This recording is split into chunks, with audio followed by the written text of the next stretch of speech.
MLS Aces Podcast. This is your host, Tom Sweezy. This is episode 345. Jason, another week, another fun set of transfers, Leagues Cup, U.S. soccer, comments from Pochettino and everything.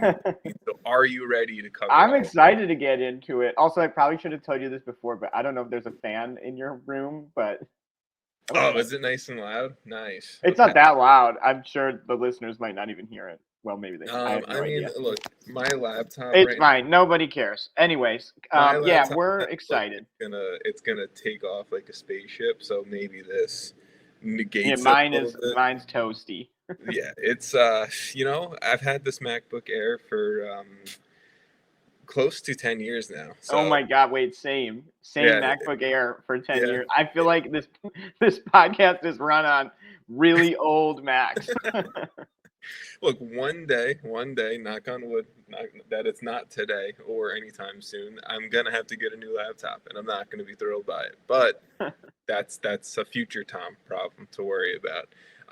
Current Tom has to worry about the Leagues Cup and League Cup final and third place game this weekend. I think we should probably. And we got two CONCACAF Champions Cup teams already committed. Yeah, exactly. So let's start with the first game of Wednesday night's action, Inter Miami versus Orlando City. I'm sure no one is going to be angry today during this conversation, but Inter Miami angry with us or angry in general? I don't think they're going to be angry with us. I mean, well, maybe they will. I have some things that I'm sure people aren't going to love, but it's fine. Whatever. It's just play-by-play it for us. Inter Miami take down Orlando City 3-1 after Orlando City played about 70 minutes of beautiful soccer, and then Inter Miami played a near-perfect 20 minutes. That's literally what this game came down to.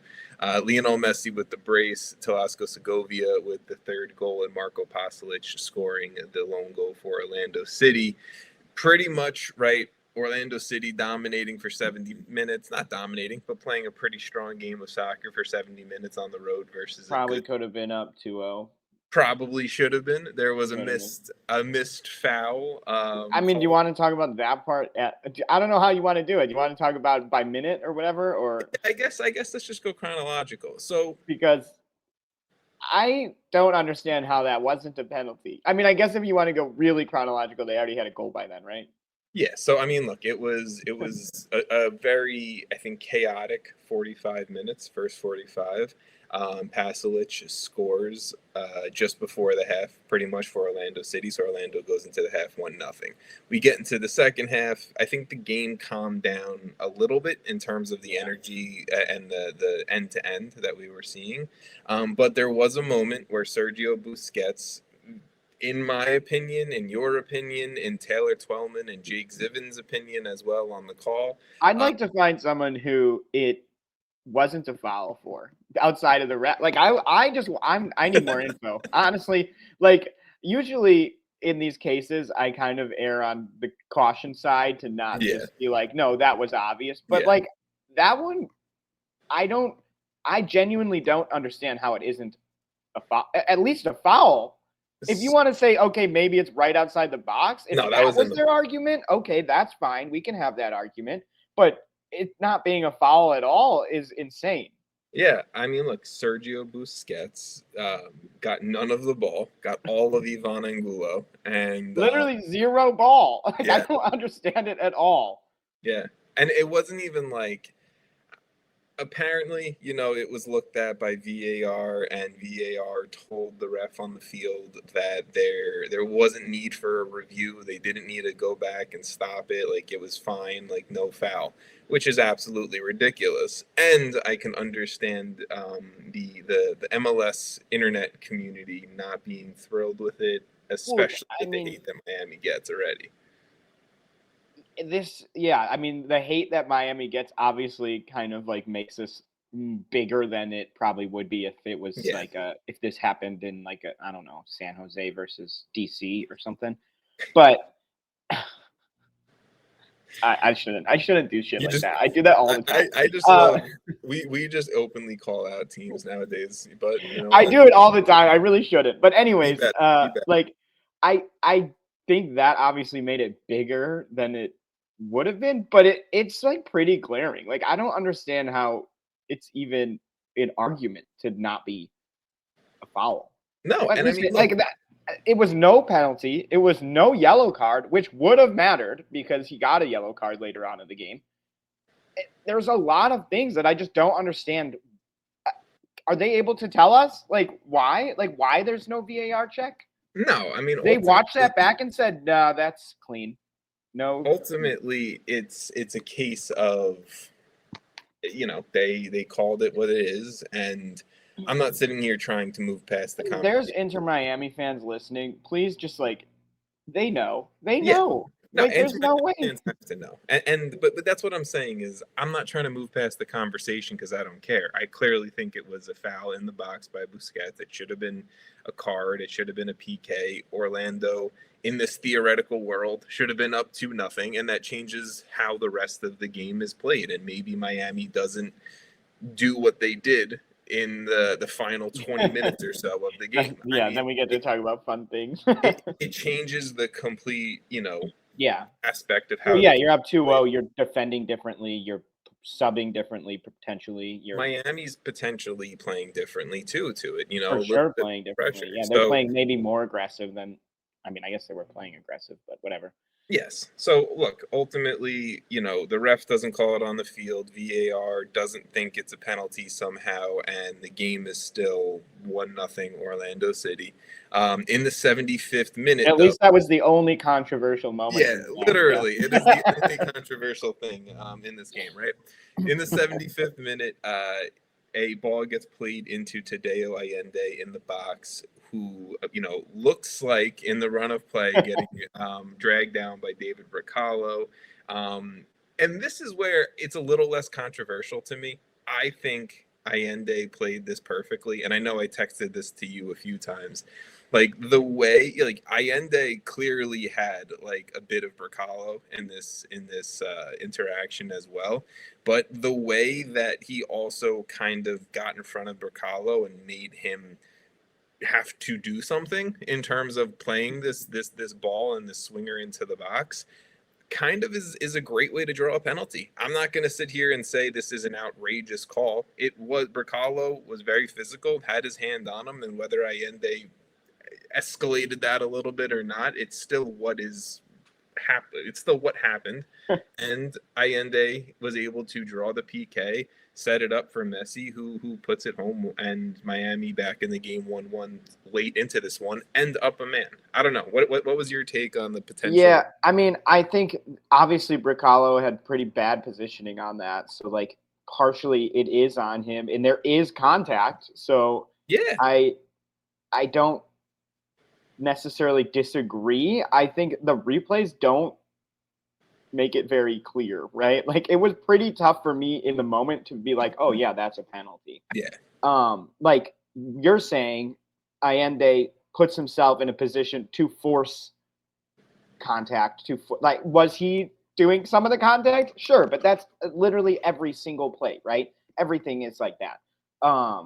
Do I feel like it could have been a yellow card? Maybe.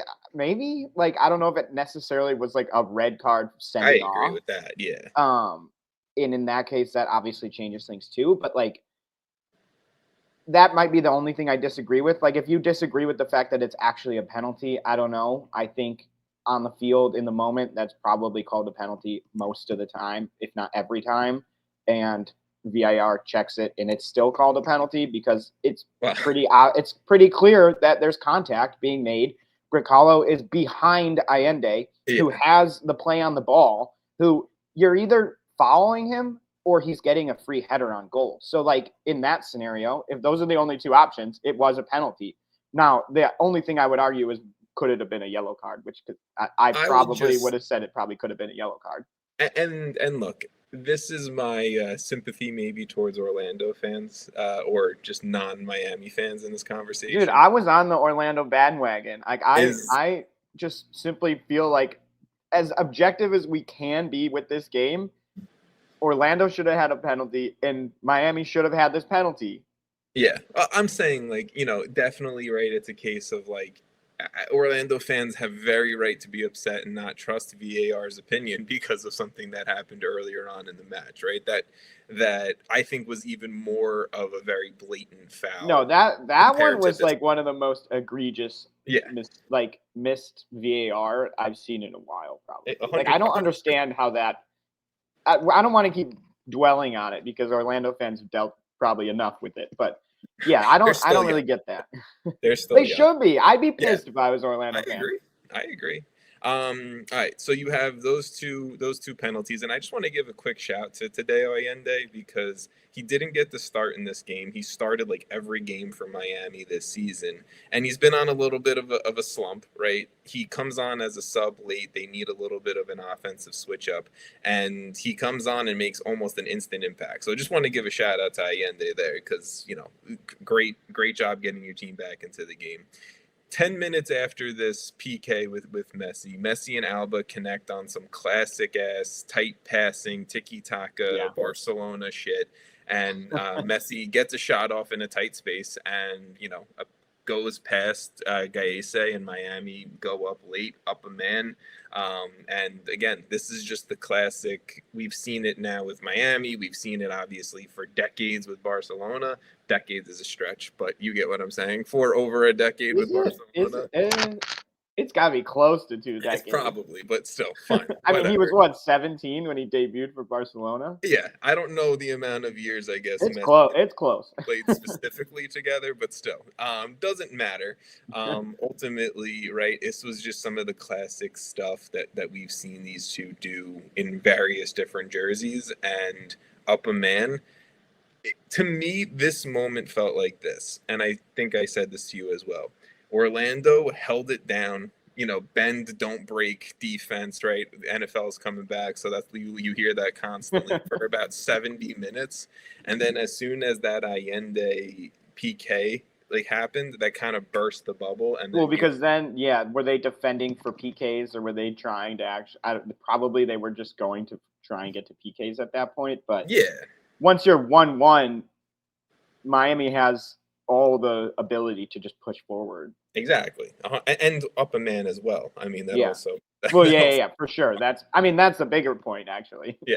That also means Miami's most likely not going to let up a late 88th minute goal because, they're up a man. So it's fair. I will say, though, and we texted about it during the game, this goal just put a huge smile on my face. Yeah. I'm sorry. I know we've been, I don't know, talking about this game, but this is one of those goals where you're just I don't know what you even say. You're just wowed by it.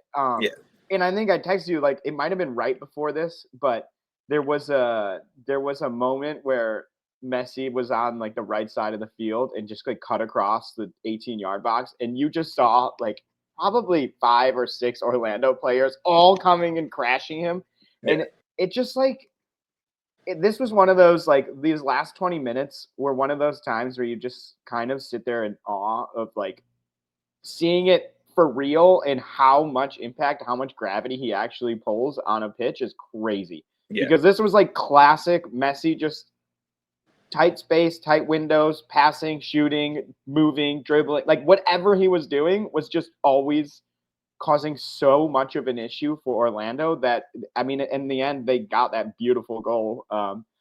But I mean, look, and it also opens up Alba and Suarez and Segovia and Allende and everyone else to when you have 5 defenders trailing you, somebody's open. There's the final goal of the game, right? It's about 3 minutes after that. Suarez and Segovia, do their best Alba Messi impression, do a little passing in tight spaces, and Suarez sets up Segovia, who slots home the third goal. And the best part about this goal for me is Jason texts me, Orlando really needs to push for a late goal now. As they kick off. I'm about 30 seconds ahead of Jason, so I see the goal, and I'm just waiting for him to text me, and I just get a whelp, And I was like, oh man, Orlando's really got to go all out now. I'm sure there's gonna be another goal in this one. It's oh well. There was. Never mind. There was. Literally. Yeah. Yep. So Like instantly. Inter Miami, they become the first MLS team this season to secure a CONCACAF Champions Cup spot for 2026. So congratulations to them. Orlando City, like I said, they did not play a bad game at all in this one. I think Orlando City probably deserved a win in this game as well. You know, the scoreline, I don't think reflecting the actual quality and the efforts in this match. But Miami move on to the League's Cup final, secure their Champions Cup spot on Sunday. Orlando City, they will be in the third place game on Sunday as well, looking for a win to secure their Champions Cup spot for next season. And that's pretty much it for this first semifinal. Anything else in terms of this game you want to mention, Jason? I mean, I enjoyed it as a neutral fan. I could imagine some people did not enjoy this game. Actually, a lot of people probably didn't.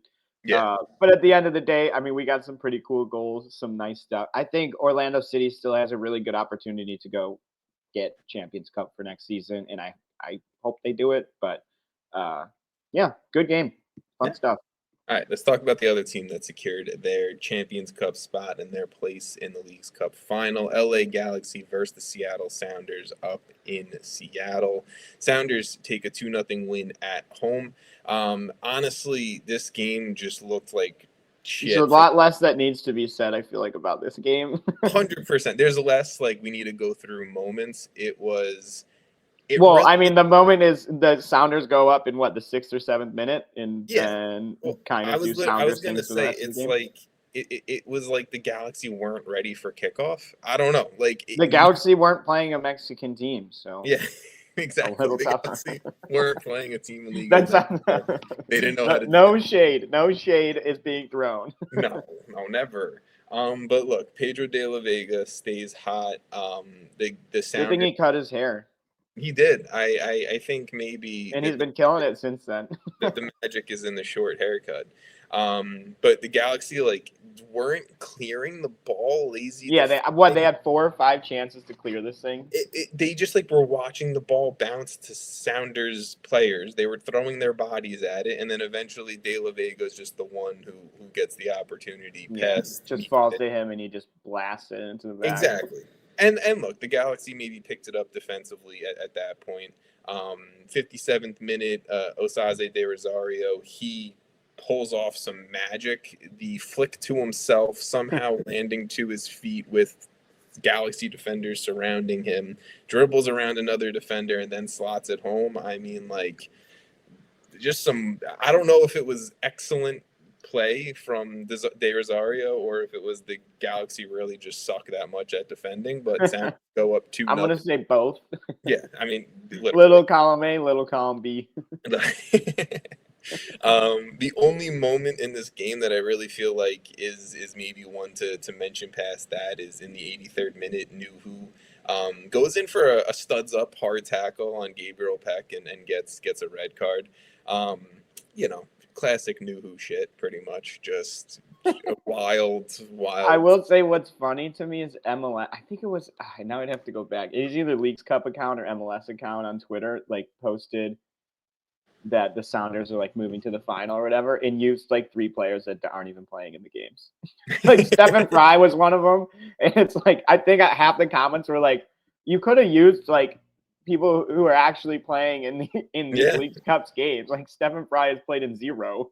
Yeah, and Nuhu's not playing in the final now because I don't think it was Nuhu, but I can't remember who else. Something to that extent. I saw someone, I think it was Paul Tenorio, tweet out that sure, some of us can be mad that Nuhu took away the opportunity to see Nuhu studs up tackle Lionel Messi in the Leagues Cup final. You got to love him the way he went out. Nuhu's just this guy. He's uber talented, Cameroon international. He's won it all with Seattle. And then he's just going to do some fucking crazy shit. And you gotta love Nuhu for what he is, So wait, I think your prediction is still alive as well. My prediction is still alive. So the Sounders, even through Sheesh, injuries. I picked Atlanta United. Oh my god! Even Oh through my injuries across the God. board, the Sounders shut out the Galaxy in their Leagues Cup semifinal match. They move on to host Inter Miami for the Leagues Cup final this Sunday, and obviously the Sounders also secure their spot in Champions Cup for next year. I mean, this is a battle of old school versus new school. I don't know. I don't even if we're calling the Sounders old school now in Major League Soccer, which I think shows where we're at. But the Seattle Sounders are a team that historically are dominant. They continue to be dominant, and now you have the new school Inter Miami, this new money, this everything that they're trying to change about the league. And now these two teams are squaring off for a final. This is going to be fun this Sunday. Yeah, I mean, I think this is like the heavyweight fight or whatever at the end of the night for whatever MMA or whatever UFC or whatever. Like this is the big one. I feel like, and I told you this, I was like, it feels right a little bit like having Miami versus Seattle, and that's like I'm not trying to put shade on Orlando or the Galaxy. Like I think those would have been fun finals with either. I mean, I wanted Orlando versus Seattle, but it just feels like Miami versus Seattle is like going to be a really tough game. Yeah, it's you have the Sounders who have lost one game since the Club World Cup ended for them, and a lot of them have been putting up goals. You have they are possibly the hottest team in all of Major League Soccer. You have Inter Miami, who obviously have the star power and the ability to win a game in 15, 20 minutes if the situation arises, who have and lose a game in 15, 20 minutes. I mean, also fair. You have the shock ability of Inter Miami. I think this one's going to be a ton of fun. I'm expecting I don't know. I was about to say I'm expecting a high scoring game, but I don't know if I also believe that. I don't know. I had a thought in my head, and then I feel like I think it'll be high scoring because I don't trust Miami's defense to stop Seattle's attack, which means Miami's going to have to score some goals too. Yeah, and we know Miami's ability to allow. Yeah. I mean, well, no, to allow, yeah, for sure. Well, that's what I mean. I mean, I see. I'm not going to say it on the pod. You know what I'm thinking. Yes, I will. I will just say shout out to Noah Reif, our old friends of the pod friend of the pod. Yeah, good for him. Man. He came out and said, and Noah was like, "We'll see who the battle of the Argentine tens." And Noah, obviously, big Sounders fan, so he was very much saying that I think his De La Vega is gonna beat out Lionel Messi. But we will see. We will see. So yeah, Leagues Cup final this Sunday, 8 p.m. Eastern in Seattle. Sounders hosting Miami. First trophy to be awarded to an MLS team this season. We will see who takes it home and who I guess still gets their Champions Cup spot and is just a loser at the end of it. But whatever. Leagues Cup. You want to predict it? Oh yeah, we should probably do that. I'm going Sounders. I predicted Sounders to start the season. Well, yeah, you have to. I don't know how I can't go for it. I do think the Sounders take it though. I think the Sounders are a more complete team. And that's simply because I think Miami's defense is not good.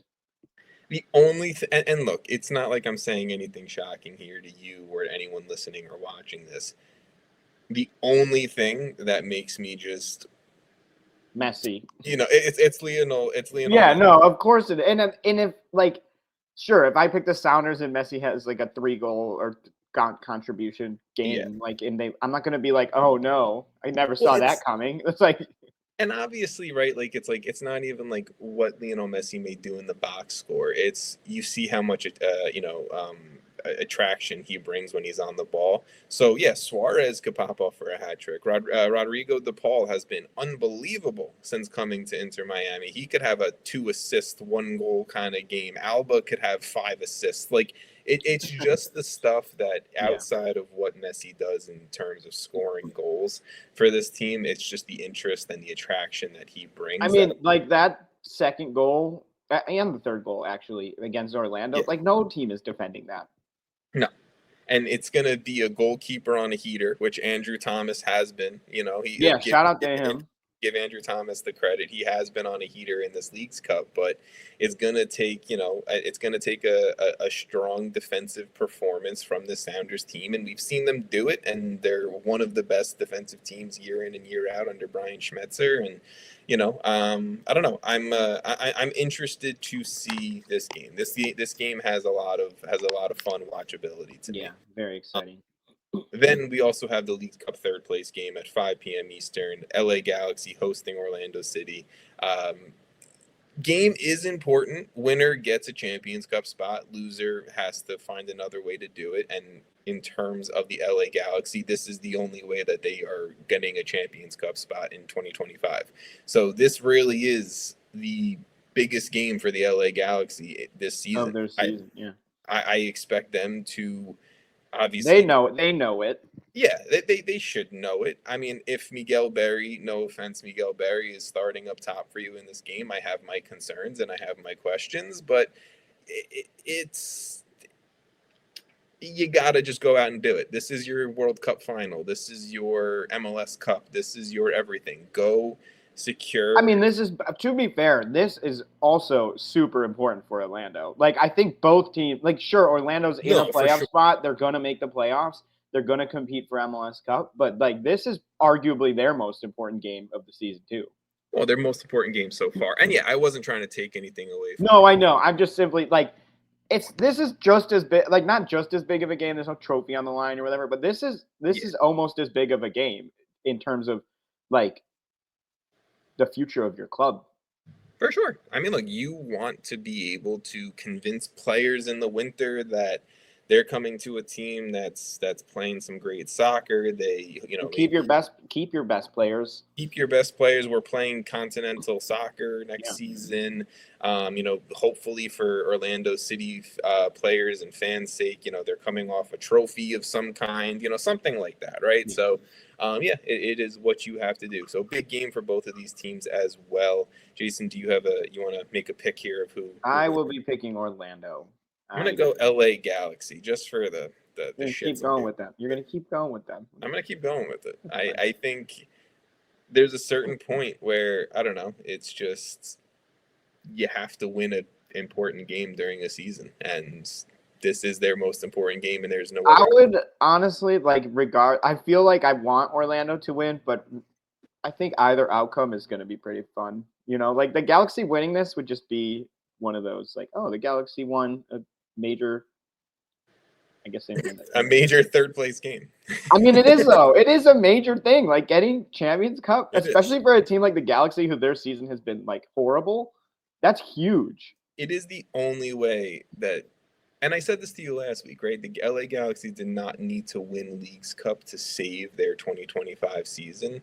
But securing a Champions Cup spot for 2026 is the only way you can save your season. The same way Sporting Kansas City did it last year they'll completely save their season with this. This one game. If they win this game, their season was fine.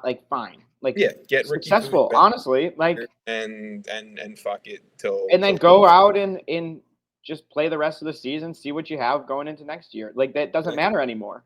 Just win this game. Just win this game.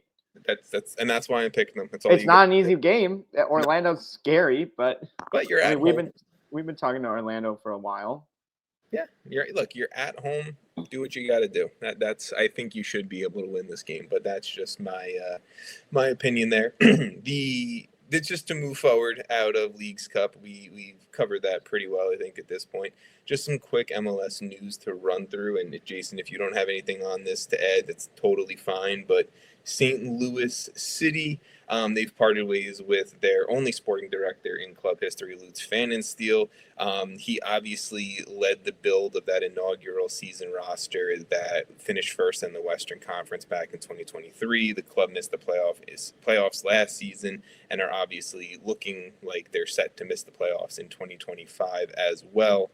But Lutz is gone after an up and down, mostly down performance and experience with St. Louis City. I don't know if you have anything you want to add to it. No, it's okay. It's really okay. just mainly, the team being the DP, I guess, really hasn't really worked out for Lutz Pfannenstiel in MLS. I'm interested to see where St. Louis go. He set the bar too high. Yeah, I mean, look, I will just say you have a sporting director opening now. You have a head coach opening now, heading into 2026. This is the type of shit that you saw Cincinnati have both of these openings and completely turn around the course of their organization. This is the type of moves, if you hit them on the head here, you can change the course of what St. Louis City is and what we talk about them and what everyone talks about them with. You know what I'm saying? So I'm excited to see what they do. The other big MLS announcement here that more kind of hitting more for me than you here, Jason, is LAFC center back Maxime Chanot announcing his retirement from professional soccer. He's only played one game this year because he's been dealing with some head injuries. But obviously, look, a New York City FC legend. I called him a Mount Rushmore NYCFC player. Won MLS Cup in 2021 with NYCFC, won Campeones Cup in 2022 with NYCFC, and then won US Open Cup with LAFC last year. He's played. This is what pisses me off about Chanot. 199 games. Yeah, that's brutal. It's really it's really annoying that he couldn't hit the 200 mark. But one of the 17,000 minutes though is crazy. He's one of the best players that's ever suited up for New York City, and I love him for that.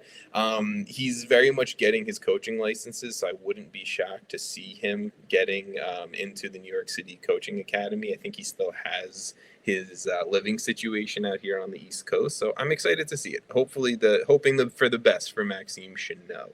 All right.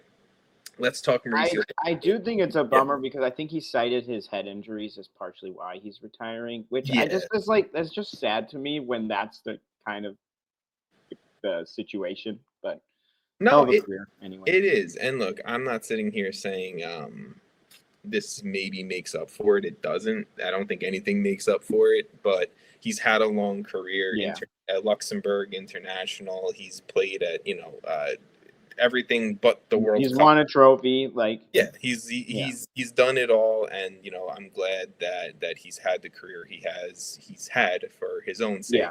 But obviously going out like that isn't always the best. All right, let's talk Pochettino. Let's talk the USMNT roster for the two upcoming September friendlies. I'm sure this won't be controversial. I think we should just start with. I don't think it'll be us controversial, but it will be. I don't know. I like to stir the pot sometimes. I hope I don't. let's start with the Pochettino comment about Major League Soccer, because this fucking riled up a lot of social media for a little bit.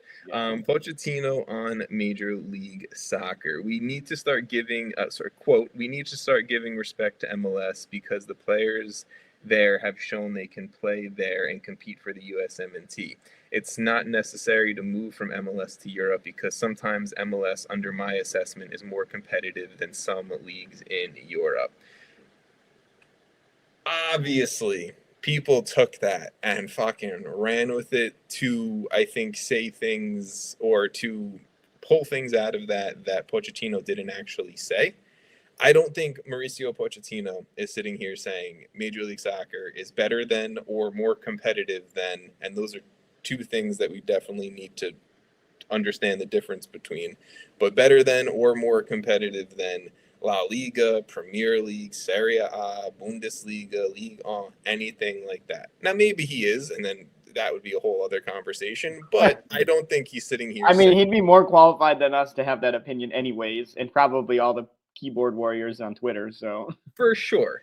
I don't think that's what he's saying, to be clear, but. No. And I agree with you there. I don't disagree with Pochettino in saying that Major League Soccer is more competitive than many European leagues.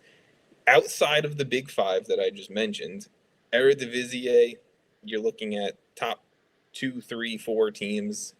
Portugal, you're looking at the top 3 teams. Turkey, you're looking at the top 3 teams. Belgium, you're looking at the top 1 or 2. Like the other leagues that are floating around that I think, Major League Soccer is probably on the same quote unquote talent scale with. it's not a complete up and down league. It's even the Scottish Premier League, right? It's not a complete.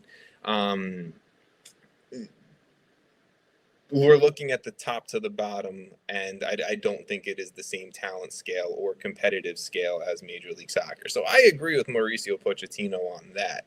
I also agree I don't think players need to leave Major League Soccer to show that they can play at the USMNT level. I'll stop there. I don't know. Anything you would disagree with in that? I think there's like two ways to interpret it too, and I don't know exactly which one. Maybe you could help me because Yeah, there's like competitive league, which MLS is probably one of the most competitive leagues in the world 100%. from a top to bottom, worst team in MLS to best team in MLS is probably a smaller gap than most leagues in the world, and that Yeah, includes leagues like the Premier League, the La Liga, I mean, League. That's Yeah, 100%. so like Bundesliga, like we're always seeing the same. There's a reason that the top 6 exists in the Premier League. Like the the so there's that term of competitiveness, and then there's like talent level, and they're Yeah. very different things. And Yes. I don't know which one people are getting more upset about because I think from a competitive standpoint, staying in MLS is obviously a great choice. Like any team, you're on, even DC, you're still competing and can get wins. And if you're you're their best player playing at a very high level, you're probably impacting a lot of games. If you're now at, I don't know, like a small team in Ligue 1, are you really playing at that same level? Like I Yeah. don't I don't really know. There's And definitely a discussion there though. it's the conversation we've had around Paxton Aronson, Yeah. Diego Luna, and a lot of these other bright young stars in Major League Soccer, Jack McGlynn. especially Jack McGlynn, especially with the World Cup year coming up. You know, Yeah. for in the country that they're There's playing. a reason we've seen Americans coming back to MLS For sure. And I mean, look, in the past month or two. it's the comeback, I think, also to like you're just like an English player in England or a Spanish Yeah. player in Spain. You're You're worth home. more, almost quote unquote, in your domestic country. But the Mauricio Pochettino, from how I interpret it, is not saying Major League Soccer is better than the Portuguese first division. I don't think that's what he's saying. Now, my opinion on that doesn't really matter, but that's not what I think he's saying. I think he's saying that Major League Soccer is a more competitive league than the Portuguese first division. Maybe he would even say the French first division or Bundesliga or I mean, if you take, Championship. let's say Miami or LAFC or Seattle, like some of these top MLS teams, and put them against, I'd have to pull up one of these leagues, but like the 18th best team in Portugal. Yeah. I'd be very curious how that went. I mean, we just saw the Club World Cup. We know somewhat how it went. Yeah. It wasn't that bad. Like, No. I don't think the top teams in MLS are that far off. And I think looking at the Club World Cup, you can see a little bit of that. So, I mean, Pochettino has kind of said this for his entire time now since he's been with the US. Like, he's initially said something like along the lines of, where you're playing doesn't matter as much as if you're playing, right? So I think, and that's how I've always felt about it. I would rather see someone, Matt Turner's a good example, playing every week in MLS rather than, once 3 times a year or whatever. He's rocking the EFL Cup too. Yeah, like playing Grimsby Town. Well, that actually might be pretty tough. Shout out Grimsby, by the way. Yeah. No, but I do think it's like I think people get more upset by this because they just have like an anti-MLS bias, and 100%. those people might not be listening to us right now. They probably aren't.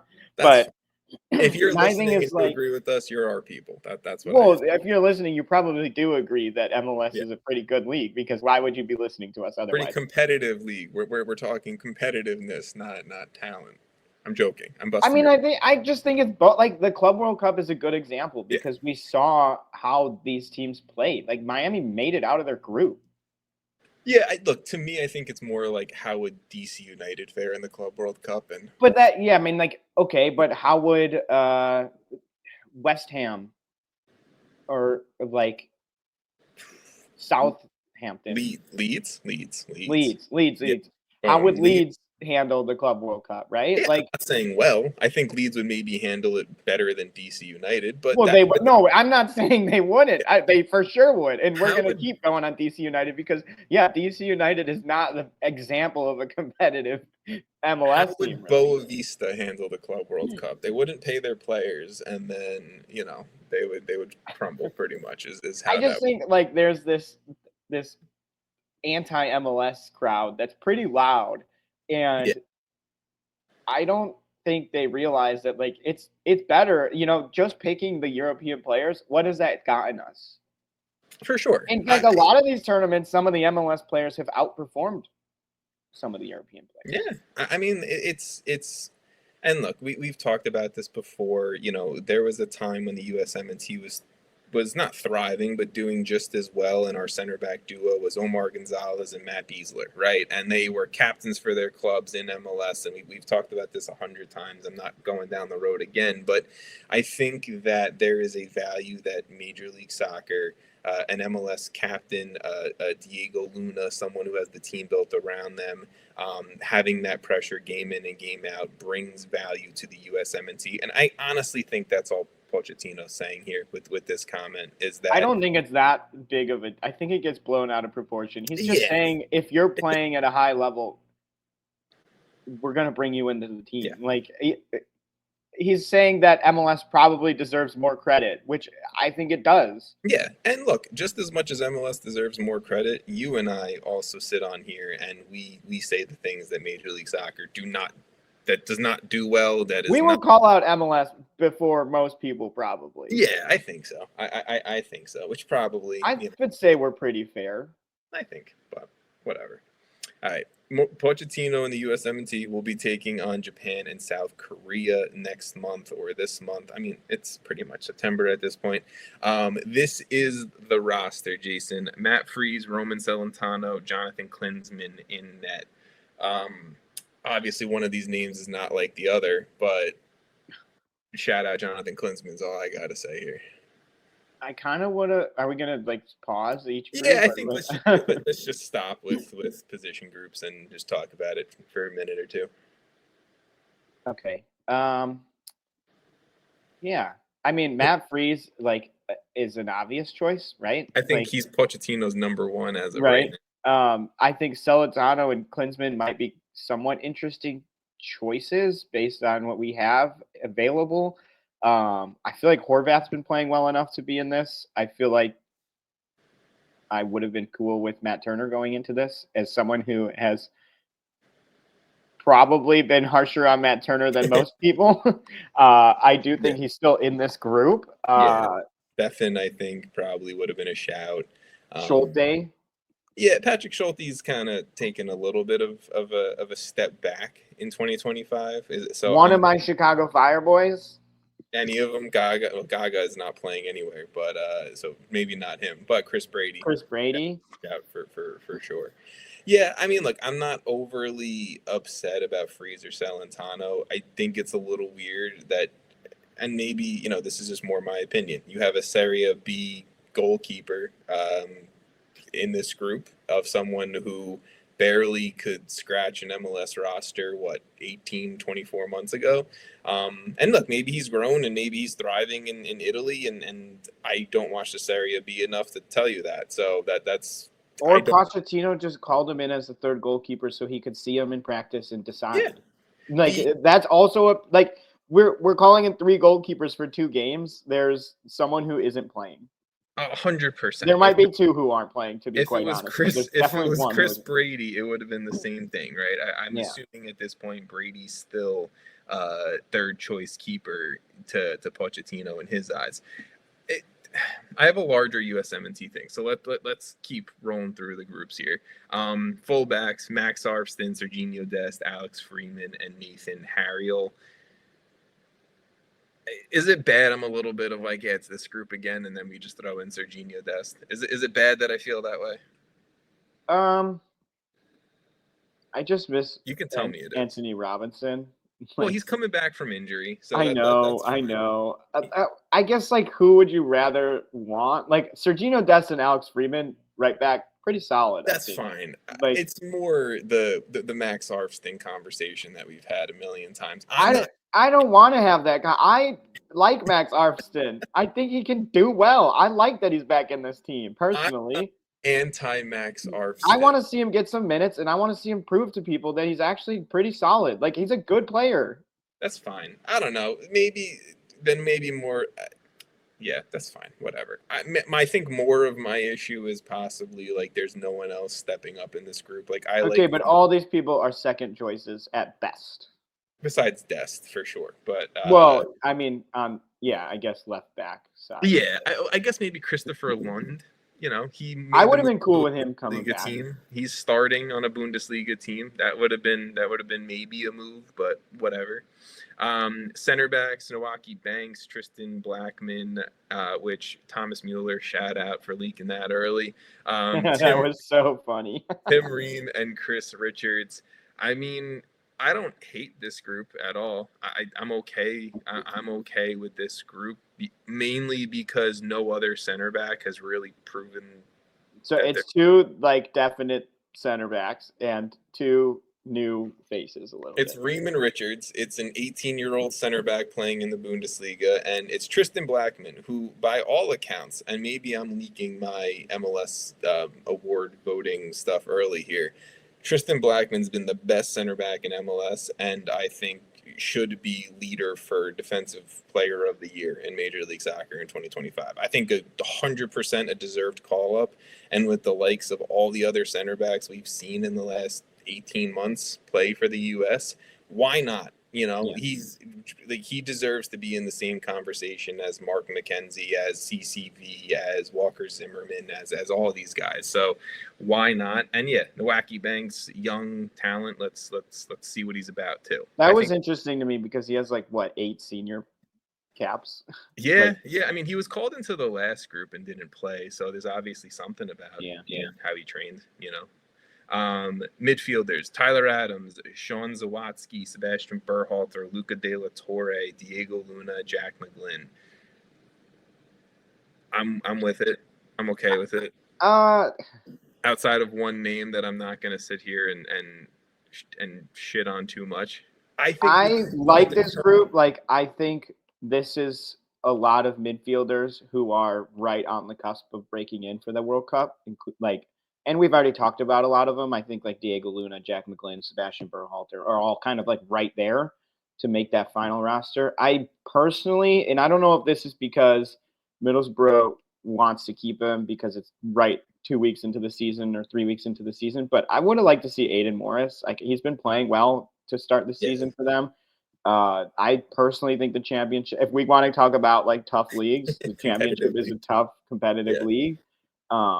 So I don't know. Yeah. I think Aiden Morris, I would have been interested in seeing. There's obviously a ton of midfielders and many that are big names that aren't on this, but well, it's fair enough in the sense that I think a lot of players for the U.S. are either returning from injury or figuring out their club situation. Johnny Cardoso. Yeah, but that's how it always is. It always is this way.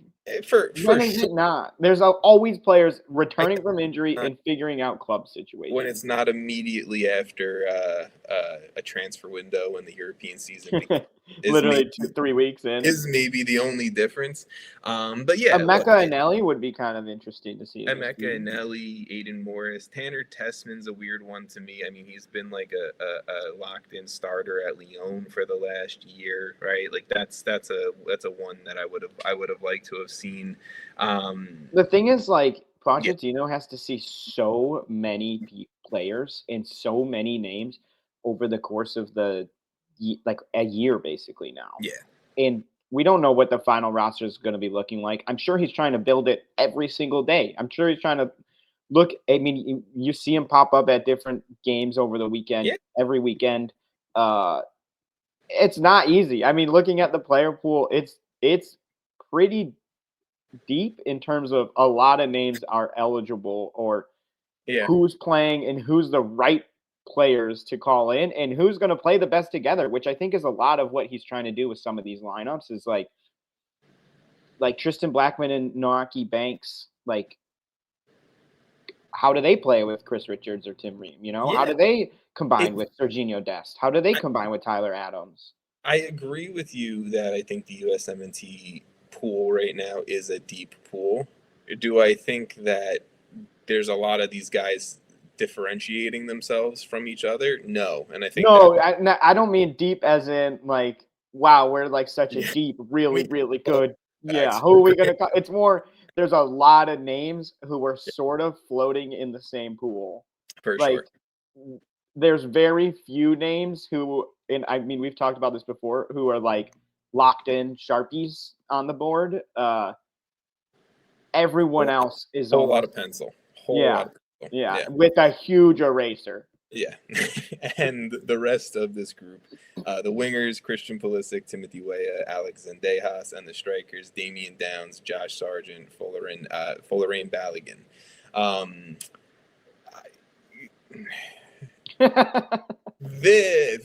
This roster, I used to get somewhat excited when a USMNT roster would drop. This roster just really does not spark any joy within me at this point. I don't know. Maybe I'm being pessimistic about it. Why?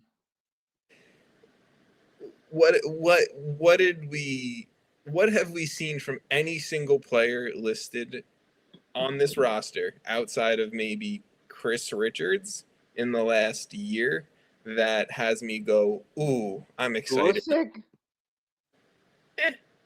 Oh, come on. That's too harsh, man. Maybe Josh Sargent's also killing it to start the season. He has like a goal in every game. Okay, you named 3 players, and we have to start 11 of these guys. Like, I don't know. There's I'm personally excited to see Serginho Dest back with the USMNT. Obviously, he's been hurt. Yeah. I think Tyler Adams is playing still at a high level for Bournemouth. I think maybe I like the midfield. I like Luna, McGlynn, and Berhalter. I want to see them take another jump. I want to see if they can do it because I think at least one of those 3 is making the World Cup team. I think that's fair. Maybe I'm saying it harshly. There is nothing that the USMNT, from a group perspective, has shown me in the last 2 years, and then that has excited me.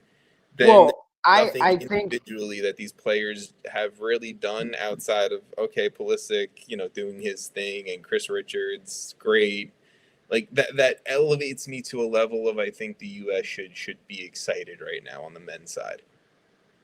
I don't disagree, and I think it goes back to the fact that we were just talking about how like 95% of this player pool is kind of in the same boat. And that's and I think that's it because it's like, okay, I can look at the depth chart or whatever, the list of other names that could have been in this team, and you can honestly just switch out like anyone. Most of them. It's probably the same feeling. I'm probably feeling the same about it. That being said, like I am somewhat excited for some of these guys. Like I don't know. Because I think we're lunatics. That's why. But like does Ricardo Pepi or Haji Wright or Brian White change the difference if it was them over Balogun? It does. No, it doesn't. Like if you took out Sean Zawadzki and put in Cardoso and Busio. Well, Aiden Morris, if you did, I'd be pretty excited. But sure, but is that going to change that much? No, it's not. There is not. And I hate to be. I'm a. Well, it sounds like we're just like shitting on all of these guys, but it's like. I'm not shitting on them. They're all talented soccer players. They all deserve.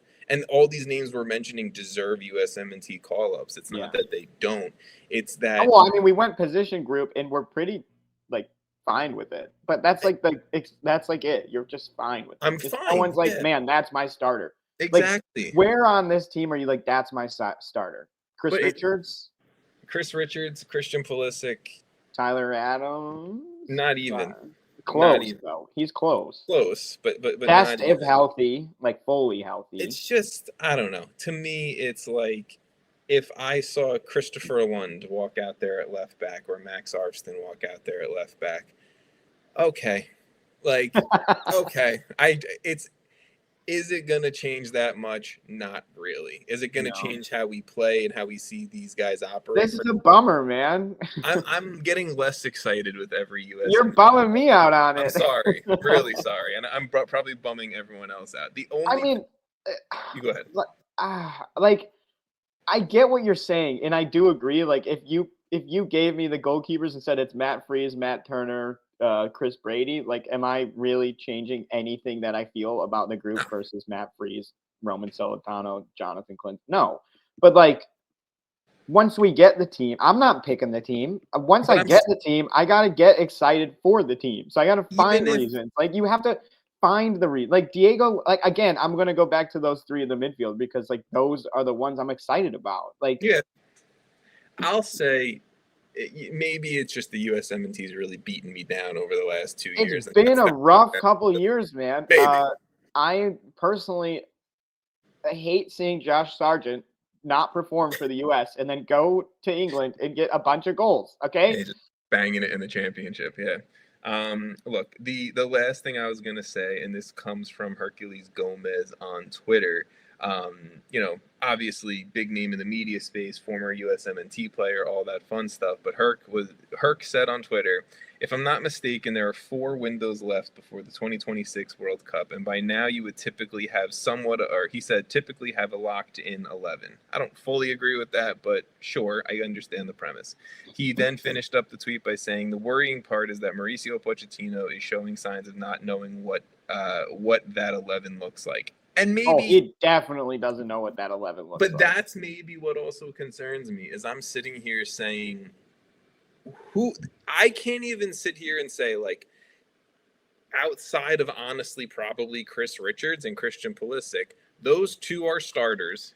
And whether I agree with that or not, at least Pochettino feels confident that those are his 2 starters. Like, there is no other spot on the field that I'm like, oh, Pochettino knows that's Damian Downs is his guy. And even if I fucking hate Damian Downs, I don't. But even if man. Even if I do, I am at least okay that the head coach of the U.S. men's national team is like, no, my full confidence and faith is in Damian Downs at striker. So there's 4 more windows or 3 more with this being the 4th? I don't know. I'll be honest. I didn't look. I would like to see it definitely start to. We got to start to see this team, like. Yeah. I get what he's saying. Like, I don't necessarily agree that this has to be the team in the September games. No. But I do think. Give me an idea. Yeah, I do think we're getting to the point where it's like, what is the like we've been talking about. What are these positions? Like, who's the ones? Because there's a lot of names and a lot of options. Yeah. I will say, and this might piss some people off, but like, I do feel like there's just not the same passion from some of the players that made me as. I know it's gonna don't clip. Okay, this. Landon Donovan. No, but he's right, man. Like, okay, when Clint Dempsey put on that jersey. You fucking were ready to die for that man. I think you're just falling into nostalgia, sir. I'm totally falling into nostalgia. I remember that game versus Algeria. Look, I remember the 2010 World Cup. You're really going old man on front porch. I love it. I don't sit here and agree necessarily with like the Landon Donovan, Tim Howard. I don't agree either. Like fully, like. But I also don't sit here and like when I hear like Pulisic be like, oh yeah, those are just old guys trying to get like clout or whatever he said. Like also like fuck off, Christian. Like go fucking score a goal. Like come on. Like let's do something here. And maybe this entire conversation is the shit that people are going to hate on us for this episode, but it's fine. Just give us hate. I don't really care. The thing is, like, tell me like we're wrong though. I don't. If And I said this. I think I said this literally. It's the same thing with like why do they some of these guys put in crazy great seasons Yeah. and then go play with the U.S. I don't like naming specific people. I But, personally Johnny think, is one of them who's like, I haven't seen it, and we've talked about it before. Yeah. Why? Yeah. I don't Like, disagree. why isn't there the same level of, I don't want to say effort, but like the same, consistency. consistency when you're with the U.S. team? Yeah. I think you can name it for most players. Honestly, probably outside of Christian Pulisic, is maybe that's unfair. But I think Chris Richards always. Yeah. But though, again, I'm going Anthony Robinson when he's healthy, but like those are the three guys who I would say are definite World Cup players. We're going back to the same names because those are the same names that we can rely upon. Even if I don't love comments from Pulisic at times or whatever, like he brings it for sure, and I can't say that about everyone else on the roster. But again, you and I are sitting here behind a microphone, but that is the, I guess. I'm really not trying to like ruffle anyone's feathers. You're ruffling my feathers, sir. It's just like, man, I don't know. I want to be more excited. You bummed me out first, okay? None of this would have happened. Everyone blame me. This is all my fault. I want to be more excited about this team. All right, Jason. I'm going to run through a few MLS transfers that we didn't get to last week.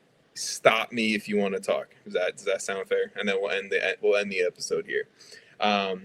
LA Galaxy getting $1.5 million cash on a permanent move for Johnny Perez to Nashville. He's been with Nashville for the last year on loan, and Perez will sign a U22 initiative contract with Nashville SC. A lot of money. Good for the Galaxy for getting that much money for a dude who was never going to break into their first team and kind of working their way out of their salary cap issues that they created for themselves. So shout out there. Toronto FC signing midfielder Jose Cifuentes on loan from Rangers. Love what Toronto's doing right now. Georgie, Jose Cifuentes, and hopefully they can continue that build and spend, probably the more money that they need to spend heading into 2026. Carlos Terán is gone from the Fire. We already kind of talked about that a little bit last week. So sad. Yeah, I know Terán's your guy. FC Cincinnati signing striker Brenner on loan from Udinese. He is back. Brenner is back. They also brought in Dominik Marczuk on loan from Real Salt Lake. They waived Sergio Santos. Obviously, DeAndre Yedlin gone. I talked about that a little bit at the end of last week's episode. But Cincinnati going all in and bringing back a dude who was arguably best at his position in Major League Soccer when he played with them. This is crazy, honestly. Yeah. Kevin Denke and Brenner with Evander behind him. How do you stop that? Luca Orejano bouncing around somewhere and yeah, I mean it's ridiculous. It seems like it's going to be Brenner and Denke up top, Evander at the 10, Orejano at like left wing back. The one thing I would worry about is bringing in such a big name next to Denke this late in the season and just hoping. At least he knows the team though. He knows right, but like, and he knows Cincinnati and stuff, but he doesn't have the same relationship. He doesn't have a relationship with Evander or Kevin Denke, and like they obviously formed a pretty quick. Yeah, but no, Cincinnati also have been struggling to score. I think maybe they need it. If it's not Evander doing some wonder magic stuff, yeah, literally, I think they need the help. So I'm excited to see what that looks like. The only other I feel like big time move we should probably mention is Minnesota United. Yeah. Obviously, we talked about a slew of their moves last week, but they've officially sold striker winger Tani Oluwaseyi to Villarreal for a reported $7.5 million fee from Tom Bogert. Minnesota also going out signing a striker from the USL Championship, Mamadou Dieng from Hartford Athletic. Minnesota signing a U22 initiative center back, Nektarios Triantis from Sunderland. They signed a 20-year-old attacking midfielder, Alexis Farinas, on loan from Cerro Porteño. They also signed a Costa Rican youth international winger, Keniel Mitchell, who's going to be staying in Costa Rica until next season. And then they loaned Kip Keller to the USL Championship for the rest of the season. Friend of the pod. Friend of the pod. Shout out Kip Kelly. Dude, Minnesota's going for that supporter shield. I think it was a case of they got an offer for Tani. They couldn't turn down, couldn't refuse. That's gonna hurt. He's their leading goal scorer, 20 goal contributions on the season, all that fun stuff. And now they were like, okay, we need to bring in as much talent as we possibly can to try to replace that as we go for multiple trophies for the rest of the season. They brought in Dominik Fitz, that the Austrian attacking midfielder we talked about last week. They bring in some young talent from Central America, South America, the USL Championship, and it's all probably just a hope that this is enough to replace and get them their first MLS trophy. Yeah, I mean, I think what they're doing is, the Tani move is brutal, but for that money, like, I think it's probably worth it. You can't turn that down. I really like Tani Oluwaseyi, though. That's going to be a bummer. But I do like the Mamadou Diong, like the profile. I think that could be pretty successful. Well, do you remember where Tani Oluwaseyi came from? USL Championship, San Antonio FC. Now they go get another talented young attacker from the USL Championship. I mean, clearly, maybe this Minnesota front office. This team's also just good. Yeah. And Eric Ramsey's clearly a good coach. So do I feel like they're making these moves out of I guess this goes back to the conversation of, some MLS teams you can just kind of trust when they do things. Yeah, I trust Minnesota. I feel like this team is at the point where I can trust that they're not just making these moves out of like a split decision or whatever. Yeah, they're really thinking about this stuff. So I personally think this could be successful. I mean, they made a lot of moves and there's not a lot of games left, but they're put themselves in a great spot. Now they're in second in the conference. So give me your Saturday and Sunday game of the week, and then we are going to say goodbye, folks. All right. Should have prepared for this. It's okay. It's Cincinnati versus Philly. It's the first one I read, and it's the best one. So yeah, I mean, it is it is literally a very big game in the Supporter Shield decision here. So yes, literally they're 2 points off, same games played. The winner of this game takes a huge jump. Yep. Trying Give to me see if there's Sunday. another one. Yeah, there's not really another for Saturday anyway. Not really. I mean, the other games would be decent, but Charlotte, by the way, we should just shout out. They're still fucking churning away. I think they're at a MLS record now, or at least club record of wins in a row. Yeah, I think it's a club record. Yeah, I mean, Sunday's the Leagues Cup final. So that's it. I mean, I would put both Leagues Cup games as I just watch soccer all day Sunday because that'll be worth it. Because LAFC San Diego is a fun game. They're all good games. You have LAFC San Diego, then you got the LA Galaxy versus Orlando City, and then Seattle versus Miami. That is it, folks. Guys, thank you for listening, watching, rate, review, subscribe, follow, love us, all that fun stuff. Don't hate us too much for Don't hate us. Combo. What do you mean? We love them. We love you, love us, Jason. Thank you, buddy, and we will talk to you guys next week.